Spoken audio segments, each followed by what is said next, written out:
Сәлем достар, каналыма қош келдіңіздер. Бүгін үйдегі ашыған сүттен, яғни үйіп қалған сүттен дәмді рулет жасайтын боламын. Ол үшін 4 жұмыртқаға шым-шым тұз бен қантымызды салып, миксермен жақсылап тұрып, араластырып, яғни әппақ боп көпіріп, 2 есеге дейін көтерілгенше миксерлейтін боламын. Міне осылай әппақ боп 2 есеге дейін ұлғайып көтерілгеннен кейін, оның үстіне сұйық майды құйып, мынадай миксерлей отырып, үстінен ашыған сүтімізді, яғни үйіп қалған сүтімізді де құйып миксерлей аламыз.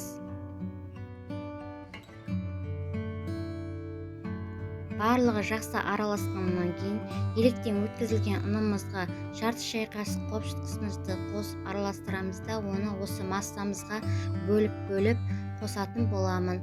Ұнымызды салғаннан кейін лопатканың көмегімен төменнен жоғары қарай қозғай отырып, ұнның ешқандай түйірі қалмағанша жақсылап араластыратын боламын. Қажетті заттардың мөлшерін төмендегі описание бөлімінен көрсеңіздер болады.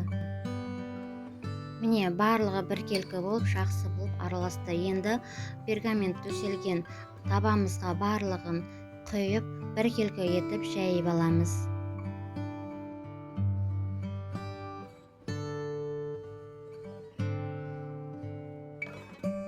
Барлығын біркелкі жайып болғаннан кейін, қызып тұрған пеште 20 минутта пісіріп аламын. Міне рулетімнің бисквиті осылай қызарып, әдемі болып пісіп шықты. Енді оны осы видеода көріп тұрғандарыңыздай екінші бетіне аударып, пергаментті алып тастап, оны осы қол орамалмен видеода көріп тұрғандарыңыздай орап шығамын. Осы рецептпен рулет дайындайтын болсаңыздар, осылай бисквиті жүмсақ болып, сынбайтын болып, әдемі болып пісіп шығады. Бисквитіміз суығанша осылай ораулы күйінде қоямыз.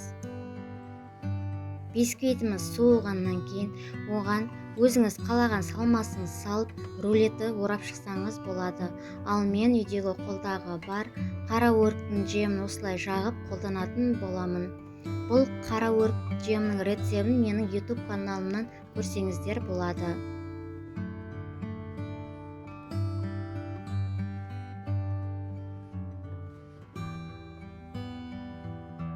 Жемнің барлығын біркелкі етіп жағып болғаннан кейін рулетті орайтын боламын.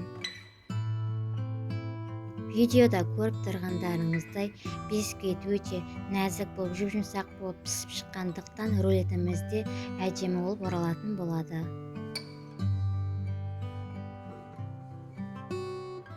Видеода көріп тұрғандарыңыздай орап алғаннан кейін оны бір ыдысымызға салып, үстінен осылай шоколадты глазурмен өрнек жасайтын боламын. Сіздер өз қалауларыңыз бойынша сәндесеңіздер болады, немесе оның үстінен қант ұнтағын сеуіп қана қойсаңыздар да болады. Рулетті осылай сәндеп алғаннан кейін, осы күйінде тоңазытқышқа 20 минутқа қойып аламын. Міне ашыған сүттен дайындалған рулетім дайын болды. Бұл рулет өте дәмді болып, ауызда еритін және де шайнамай жұтатындай болып, керемет болып пісіп шықты. Сіздерге де осы рецептпен дайындауға кеңес беремін. Бұл рулет үйдегі қолдағы бар заттармен ғана дайындалады және де көп уақытыңызды алмай тез дайындалады. Мінекей видеода көріп тұрғандарыңыздай өте нәп-нәзік, жүмсақ болып пісетін болады. Сіздерде де дайындап көріңіздер. Егер де видеом ұнаса, лайк басып, пікір қалдырып, каналыма тіркелуді ұмытпаңыздар.